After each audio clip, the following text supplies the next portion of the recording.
안녕하세요. 반갑습니다. 슈즈파파 목사입니다. 잘 지내셨죠? 네. 또 자동차 안에서 인사를 드립니다.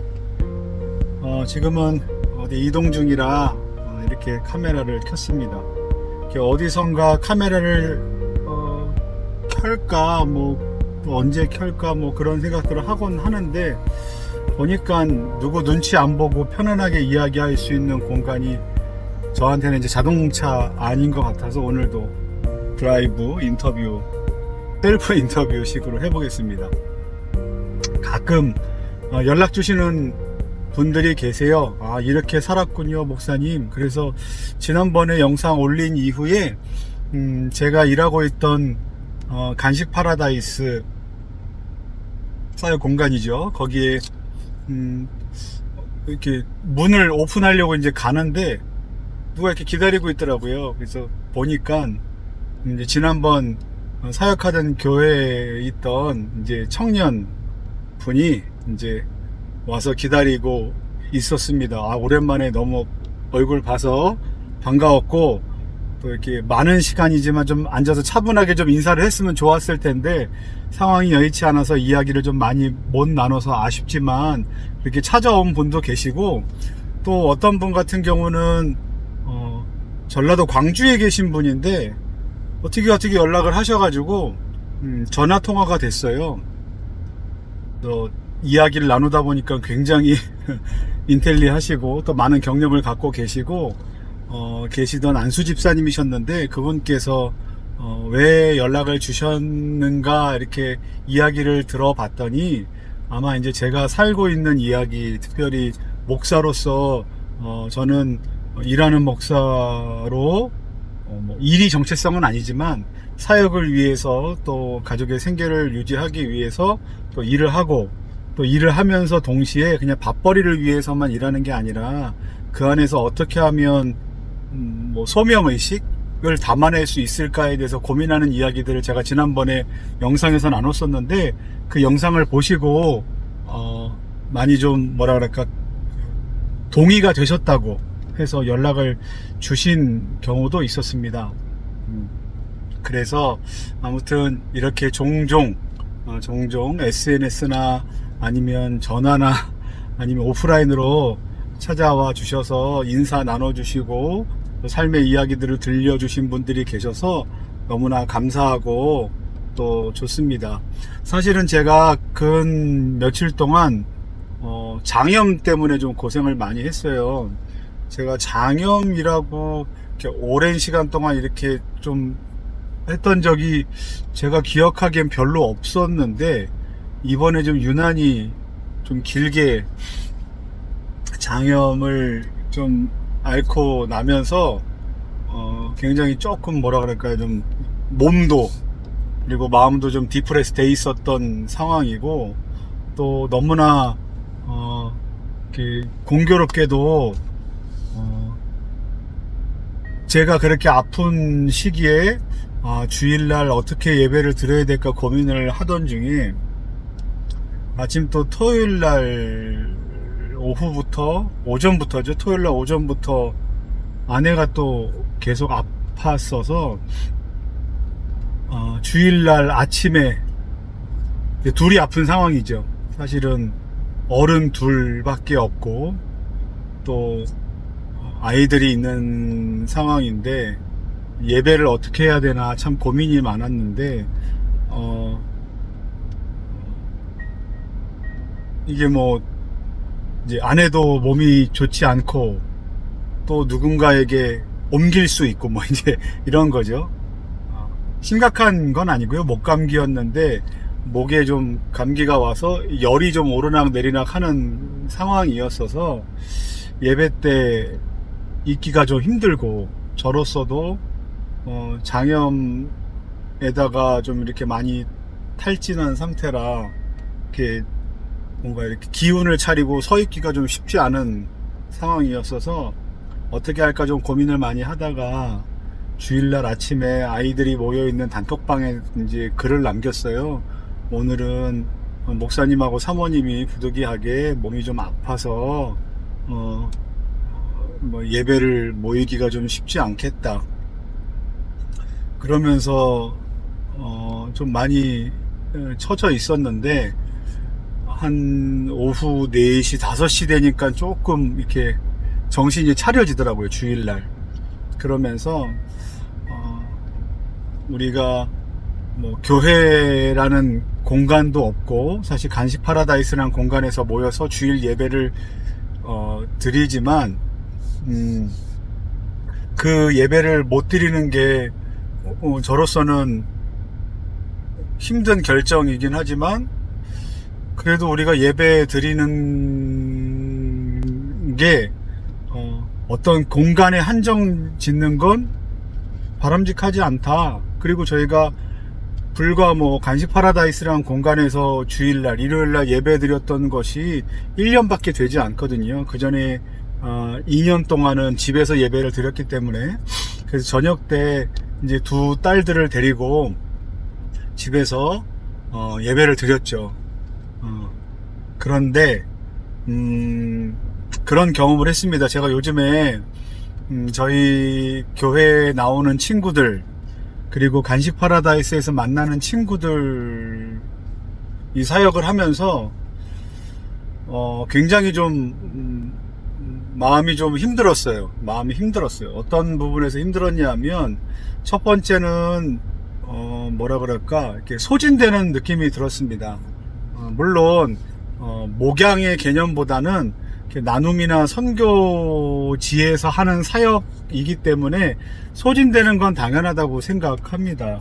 그런데 첫 번째 소진은 1년 동안 이제 간식 파라다이스를 운영하면서 뭐 그 안에서 뭐 복음을 전한다거나 하면 이렇지 않고 그냥 말 그대로 편의점으로 저희가 운영을 했던 거고, 그 안에서 오는 친구들에게 친절을 베풀었는데 뭐라 그럴까요? 하고 싶은 얘기를 다 했어요. 예, 그러니까 과하게 욕하는 거, 또 과하게 요구하는 거, 또는 친구들끼리 좋지 않게 이야기하는 거 등등 시작해서 많은 이야기들을 할 때마다 그거에 대해서 이야기를 했습니다. 그런 건 옳지 않아, 이제 이렇게 얘기를 했죠. 때로는 조심스럽게, 때로는 뭐 우스갯소리로, 때로는 심각하게도 얘기했죠. 왜 그러냐 하면, 제가 이제 요즘에 초등학교에 계신 분들 이야기를 들어보면 선생님들이 얘기를 못 한다는 거예요. 그러니까 욕을 해도 무엇인가를 잘못해도 심하게 꾸짖거나 이야기를 할 수 없는, 그러니까 교정할 수 없는 상황 가운데 있다고 하시더라고요.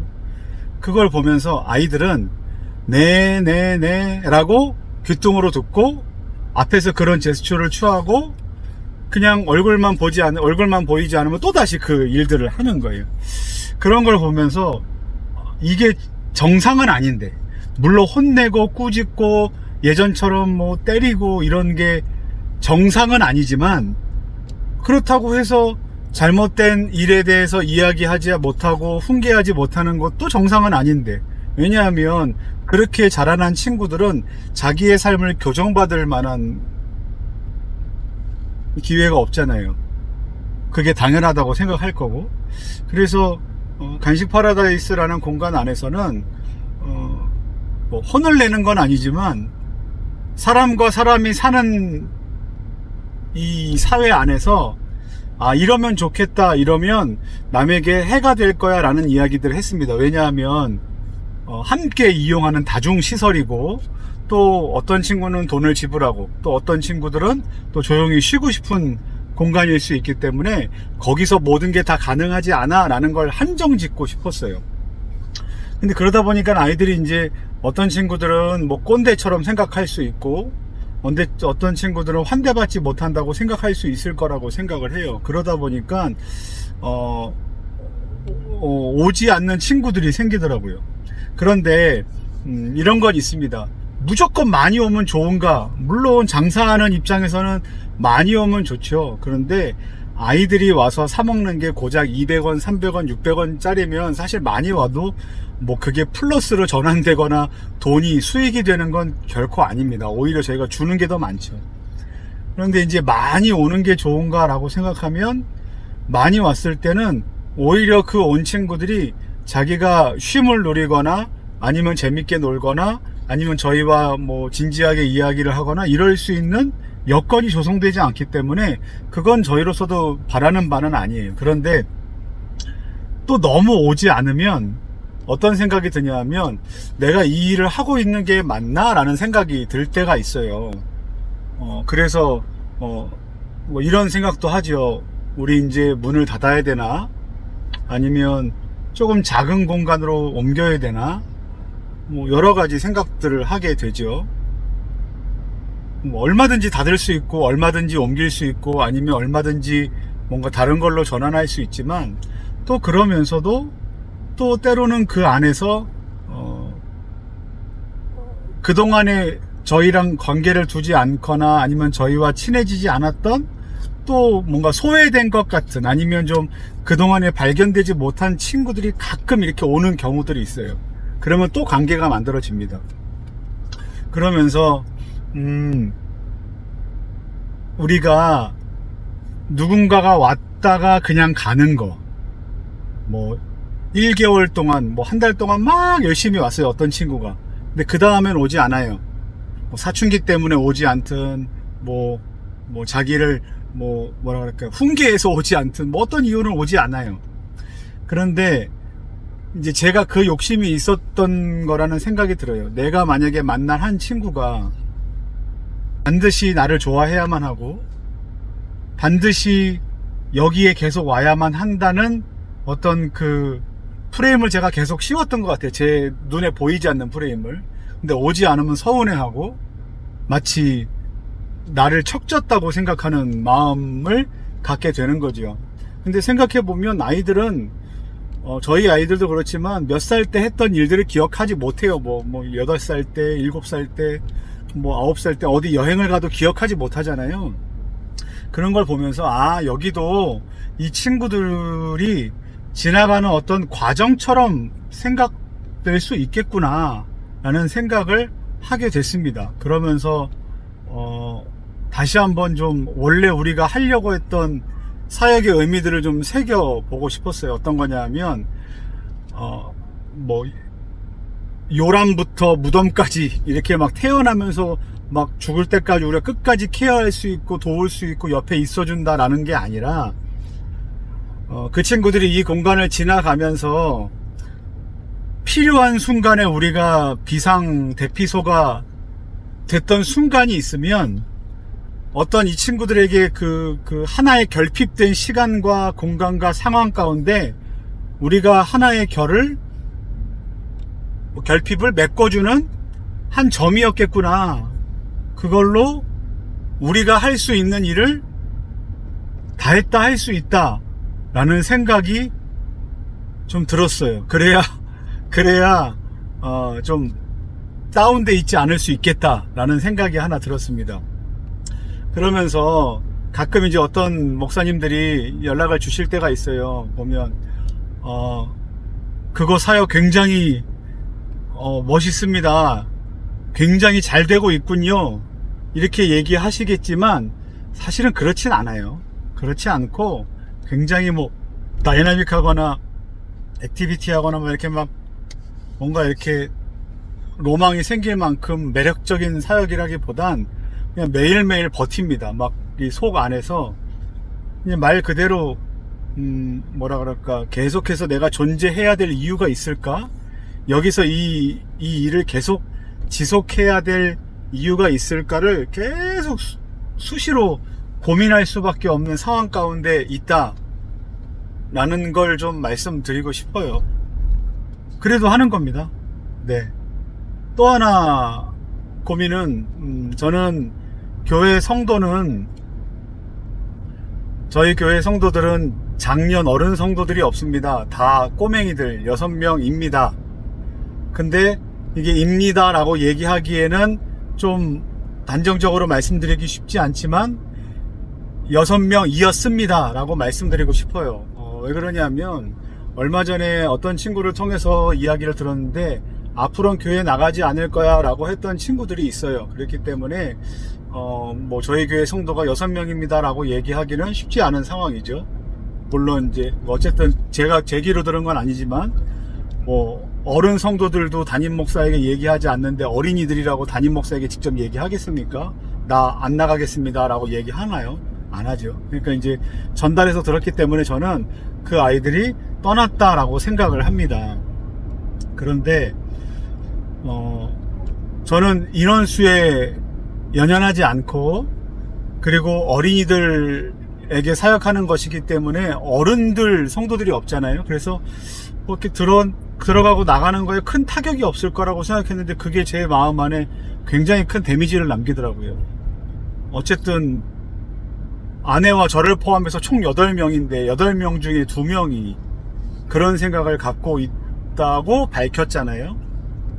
어떤 이유에서든 그게 뭐 어른이 아니기 때문에 아니면 뭐 그 친구들이 헌금을 하지 않기 때문에 뭐 그렇게 큰 의미가 없을 거야 라고 생각을 하려고 해도 뭐 사실 목사가 돈으로 사람을 보는 건 아니기 때문에 보통 이러잖아요. 목사들이 성도들이 나갈 때는 돈 많은 사람이 교회를 나가면 큰 타격을 입고 또 아니면 교회에서 봉사를 굉장히 많이 하던 사람이 교회를 나가면 더 큰 타격을 받고 뭐 이런 마음들을 하잖아요. 근데 사실 저희 교회 같은 경우는 사역하는 친구들도 없고 헌금을 하는 친구들도 저희 2딸밖에 없기 때문에 뭐 그 친구들이 사실상 뭐 교회 안에서 어떤 큰 파일을 차지하거나 헌신이나 뭐 훈련 뭐 이런 면에서 헌신된 자들이 아니기 때문에 솔직히 말하면 뭐 재정상 아니면 운영상 커다란 뭔가 영향력을 끼치진 않아요. 그런데 타격이 있습니다. 그래서 이게 성도님들이 교회를 나가실 때 아니면 친구들이 이제 교회를 나갈 때 갖게 되는 목사의 상실감이 그런 거죠. 돈 때문이 아니겠구나. 또 그게 헌신도 때문이 아니겠구나. 이런 건 있어요. 내가 어떻게 했는데 이런 거죠. 그러니까 내가 그렇게 잘해줬는데 아니면 우리가 이만큼 뭐 흠이 있어도 다시 받아주고 뭐 이런 거 있잖아요. 그랬는데 결과가 이거밖에 안 될까 뭐 이제 이런 생각이 들면 좀 속상한 면이 있습니다. 근데 이제 그게 아마 저한테 좀 몸이 안 좋았던 상태에서 좀 심리적으로 데미지를 끼치지 않았을까. 그런데 또 길에서 만나거나 아니면 간식 파라다이스에서 만나면 또 웃고 또 아무렇지도 않게 대하고 그래야 되잖아요. 그게 참 쉽지는 않은데 아무튼 그래야 한다는 상황을 마주하면서 좀 최근에 이게 이 사역이 가능한가, 이 일들이 계속해서 유지될 수 있을까, 뭐 이런 생각들을 좀 해보게 되는 시기였던 것 같습니다. 네, 그래서 좀 그렇게 지냈고요. 그러면서 어제 제가 주일날 아침에 예배를 못 드렸다고 말씀드렸잖아요. 이제 저희 11시에 매주마다 모이는 그 시간에 그런데 사실 저희가 주일 예배 드리면 이랬어요. 지난 2년간 그러니까 지금 3년 예배 드렸는데 개척해서 3년 예배 드렸는데 거의 공간을 얻기 전 2년 동안은 집에서 예배를 드렸는데 집에서 예배 드리는 동안 어떤 목사님들이 얘기를 하세요. 집에서 예배 드리면 아내와 그리고 저 그리고 2딸과 예배를 드리는데 뭐 그게 감동이 있겠어? 은혜가 있겠어? 아니면 뭐 그 진지하게 준비할 수 있겠어? 근데 저 굉장히 진지하게 준비했고요. 굉장히 진지하게 설교했고요. 그리고 굉장히 재밌게 목회했습니다. 2년 동안 저희 가족들과 저희 가족 네 식구만 예배 드리는데 그리고 설교할 때마다 그렇게 뭐 울었고요. 그리고 뭐라 그럴까, 찬양할 때도 제 아내가 있고 저희 딸들이 있지만 정말 눈물로 예배하고 눈물로 찬양 드렸습니다. 그런데 막상 우리 가족 이외, 그러니까 믿음의 지체들이 아니라 간식 파라다이스라는 공간을 통해서 전혀 교회라는 아니면 기독교라는 배경 지식 없이 예수님이 누구신지도 모르는 상태에서 그저 노는 게 좋고, 아니면 공간이 신기하고, 아니면 친구 따라 오는 어린이들이 와서 함께 드리는 예배를 인도하고 준비하다 보니 제가 준비를 그전만큼 더 하지 않고요. 그리고 오히려 하나님의 말씀을 묵상하고 그 묵상한 말씀대로 전하기보다, 물론 복음을 전했지만 당장 제가 그 순간순간마다 고민하고 느끼고 주셨던 은혜를 나누는 것보다는 그 친구들이 재밌어 할 만한 말들만 사용했고, 그 친구들이 재밌어 할 만한 것들만 생각했기 때문에 오히려 제가 놓치고 있던 게 뭐냐면, 정말 예배 안에서 어떤 말씀을 나누고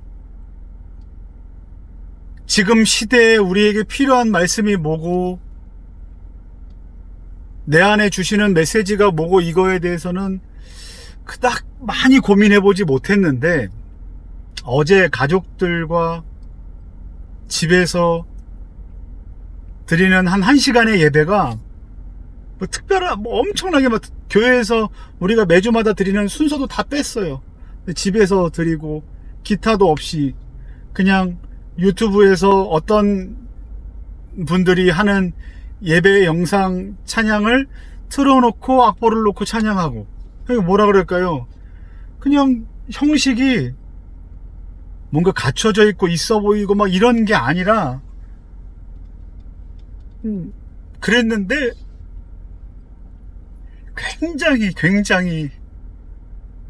굉장히 눈물을 많이 주셨어요. 예수님이 어떤 분이신지, 그러니까 아이들에게 뭐라 그럴까요? 사형리를 전하고 복음을 전하고, 예수님은 이런 분이야, 예수님 만난 사람들은 뭐 사랑해야 돼, 뭐 이렇게 이제 얘기들을 해오면서, 사실은 믿지 않는 친구들에게 할 수 있는 설교의 어떤 그 한계 있잖아요. 그 이상을 하지 못하는 한계, 아니면 그 친구들과 나눌 수 없는 찬양의 한계, 함께 부를 수 없는 그 한계, 율동도 해야 되고 음악도 신경 써야 되고 분위기도 신경 써야 되고 눈치도 봐야 되고 라는 거에 대한 한계들이 저를 1년 동안 좀 뭐라 그럴까요, 예배의 방향을 너무나 사람한테만, 저희로서는 6명의 친구들이죠, 아니 저희 딸 2명 빼놓고 4명의 친구들, 초등학생 친구들 에게 너무 많이 집중을 했는데, 어제는 이제 몸이 아파서 상황상 격리된 상태에서 저희 가족끼리 다시 가정에서 그 1년 전에 2년 동안 드려왔던 그 예배 형태를 다시 취하면서, 아, 하나님의 은혜가 이런 거구나, 찬양이 이런 거구나, 말씀이 이런 거구나. 이건 제 생각입니다. 저희 딸들과 제 아내의 생각은 아니고 제 생각인데, 그게 좀 회복되는 시기였어요. 그래서 예배를 저녁 때 가족들과 한 8시부터 9시까지 드렸는데,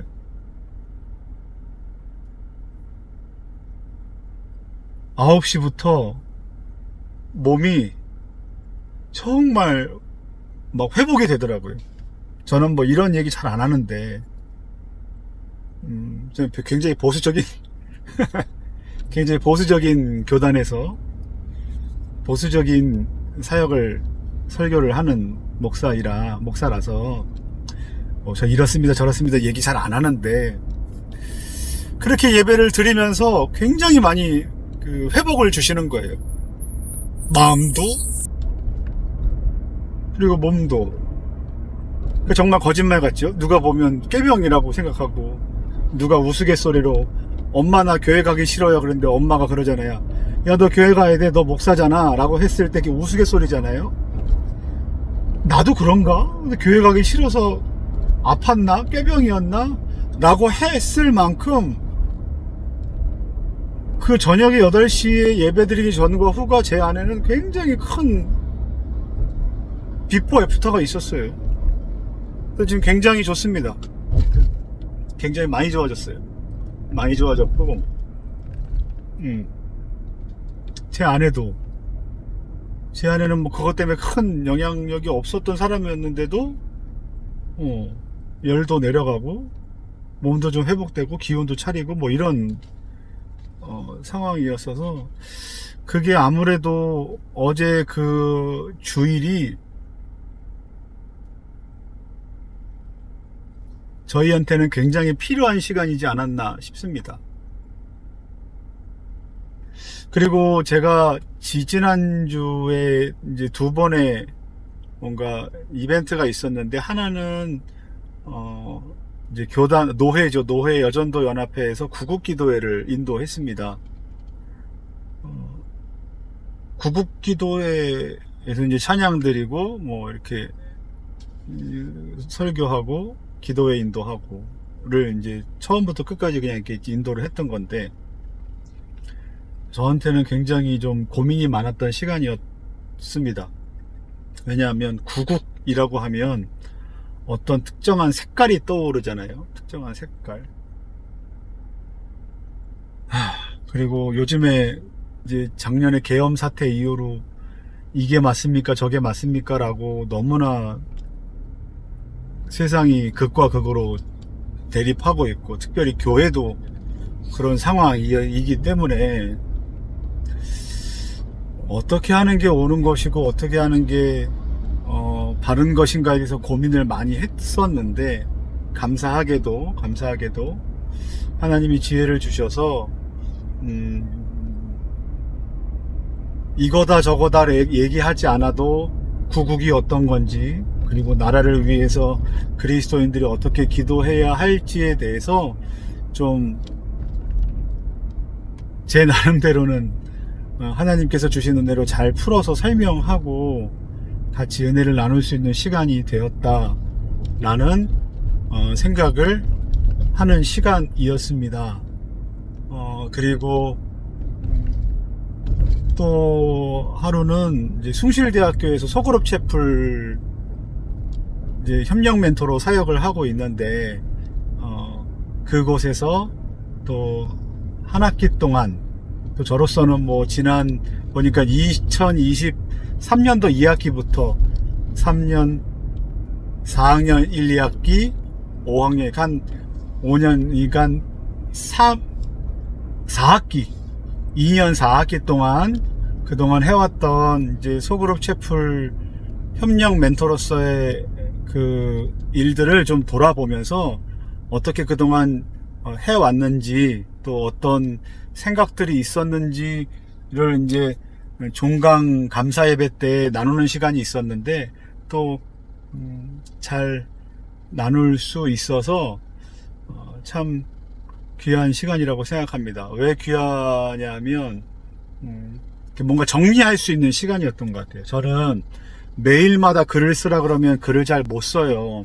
그런데 머릿속에 계속 한번 어떤 게 이렇게 글로 풀어내지 않으면 머물러 있는 것들이 있습니다. 그러면 굉장히 좀 힘들어요. 그게 한 달이 될 수도 있고 2달이 될 수도 있고 3달이 될 수도 있고 계속 머물러만 있으면 쉽지가 않은데, 어떤 기회를 통해서 그거를 끄집어내고 말을 한다든지 아니면 글로 표현해내면 뭔가 이제 그동안에 갖고 있었던 어떤 이렇게 앓던 부분을 이렇게 탁 빼내는 시원함이 있어서, 그동안에 어떤 일들이 있었는지 돌아보면서 정리하는 시간을 얻게 돼서 너무나 감사한 시간이었습니다. 좀 힘든 일도 있어요. 이제 오늘 당장 있었던 일과 연결이 되는데, 지난 이제 6월 11일 날 아침에 이제 저희가 운영하고 있는 무인 매장 CCTV를 보고 있는데, 아무래도 한 이제 청년이 물건을 갖고 가면서 쪽지를 남겨놨어요. 이렇게 추레한 이렇게 옷차림으로 와서 이제 물건을 갖고 가면서 글을 남겨놨는데, 아마 가출했고, 상황은 가출했고, 내일 모레까지 돈을 갚을 예정인데, 혹시나 제가 갚지 않으면 이 전화번호로 전화를 주십시오. 뭐 이제 그런 거죠. 그러니까 나 훔쳐간 거 아닌데, 그래도 내가 갚지 않으면 최소한 이 정도 연락처 남겨놓겠다라는 뭐 양심 선언 같은 거죠. 근데 제가 이제 바로 가게로 가서 그 전화번호로 전화를 했어요. 그리고 당장 어디냐 그랬더니 이제 가게 근처라고 얘기를 하길래 밥은 먹었냐 했더니 밥을 안 먹었대요. 그래서 아마 어떤 상황인지 보기에 제가 불렀더니 아마 이제 때가 꼬재재하고 뭐 이런 상황이 있더라고요.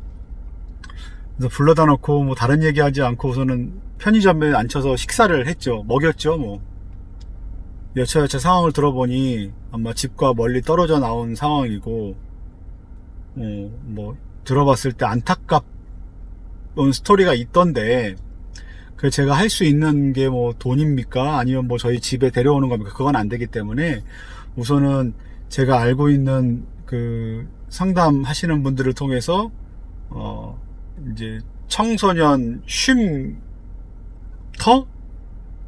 연락을 해놓고 예약을 해놨습니다. 그래서 제가 지금 한 친구를 들여보내고 싶은데 자리가 있습니까? 여기저기 수소문 했더니 딱 한 곳이 나와서, 그러면 곧 들어갈 거니 예약을 좀 부탁드리겠습니다. 사정을 말씀드리고, 제가 데려가려고 했더니 이 친구가 제가 직접 걸어가겠습니다 라고 얘기를 해서, 그러면 나는 너를 믿겠다 라고 하고, 오히려 저희 가게에 들어가서 과자를 좀 이렇게 챙겨서 걸어가는 길이라도 좀 목마르지 말고 배고프지 말라고 이렇게 간식을 좀 챙겨줬어요. 근데 그날 저녁 때까지 전화했는데 쉼터에 입소를 하지 않았다 라고 해서 좀 실망이 됐습니다. 그런데 연락이 안 되는 거예요, 그 다음부터. 그래서 그냥 그런가 보다 라고 했었는데, 오늘 아침에 그동안에 이제 몸이 너무 아프고 힘들어서 CCTV를 볼 여력이 없었는데, 오늘 아침에 봤더니 이제 그 친구가 물건을 좀 많이 갖고 가는 거예요.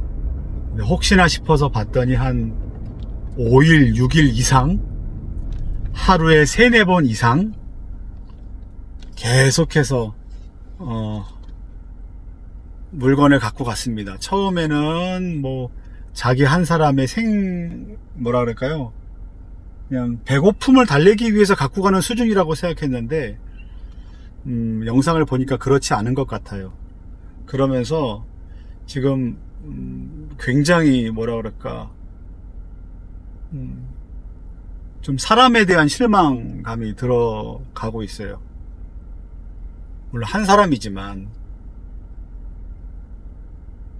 그래도 한때는 밥을 먹었냐 먼저 물어봐주고, 쉼터를 알아봐주고 챙겨주고 전화하던 사람에게 주는 대가가 이런 것인가? 물론 목사기 때문에 이것도 참아야지, 받아줘야지, 뭐 용납해야지, 뭐 이런 생각도 들 때가 있지만 굉장히 쉽지 않습니다.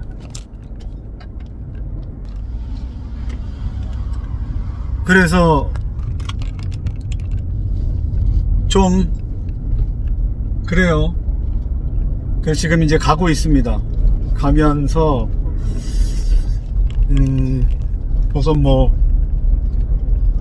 우선 신고는 해야 될 것 같아요. 그전에는 신고를 하진 않았는데 신고를 해야 될 것 같습니다.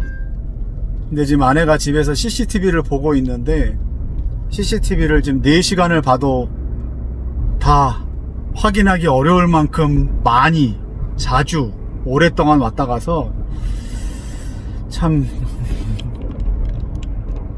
그러니까 어디까지가 믿어주고 어디까지가 지지해줄 어른이 있어야 되는가, 내가 어느 포지션까지 할 수 있을까, 뭐 목사로서 아니면 동네 아저씨로서 아니면 그냥 소상공인으로서 어디까지일까에 대해서 계속해서 지금 고민하는 시점입니다. 고민이 돼요.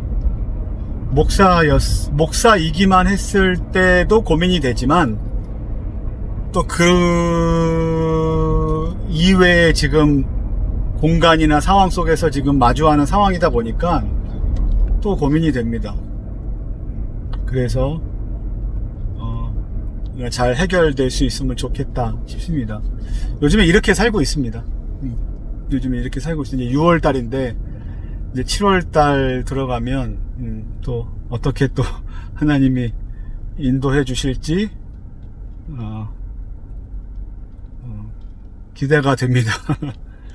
그런 소망은 있어요. 찬양하고 싶다. 그러니까 찬양이라는 게 어떤 상황에서든 찬양할 수 있지만 또 누가 들으면 갇혀진 밴드 음악만 갇혀진 공간에서 막 있어 보이게 찬양하는 거 뭐 이렇게 하고 싶은 거구나 이렇게 생각할 수 있지만, 아니요, 전 그런 거 아니고, 물론 그런 소리도 사운드도 그립고 아니면 그런 상황도 하고 싶습니다. 근데 이제 그런 거보다 함께하는 찬양, 사실 지금은 함께하는 찬양이라기보단 예배 때 부르다 보면 물론 저희 아내하고 큰 소리를 내지만 아이들은 소리 내지 않거든요.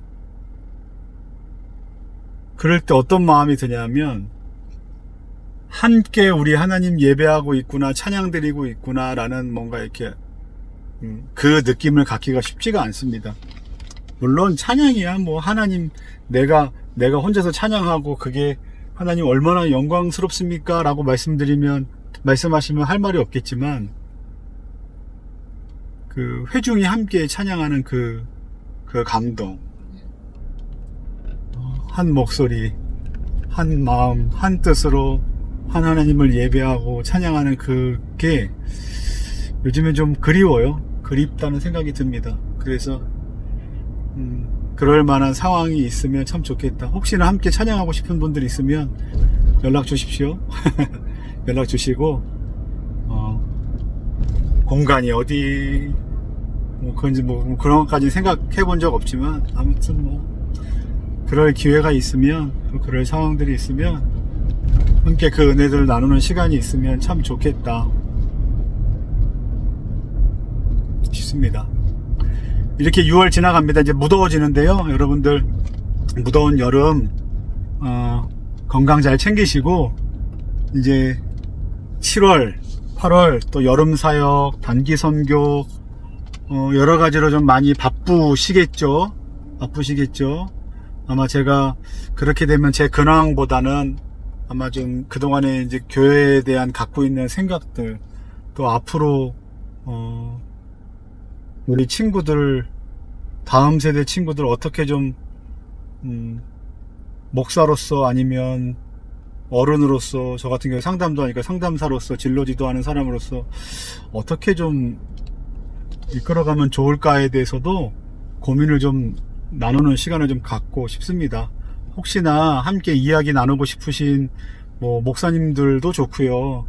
또 함께 기도하고 함께 이러한 또 저의 생각들에 대해서 함께 같이 공감하시는 분들이 계시면 댓글도 남겨주시고 또 이메일도 주시고 연락도 주셔서 같이 고민하고 또 교제하고 방법을 찾는 또 시간이 되면 좋겠습니다. 제가 보니까 하나님의 은혜 말고는 답이 없는 것 같습니다.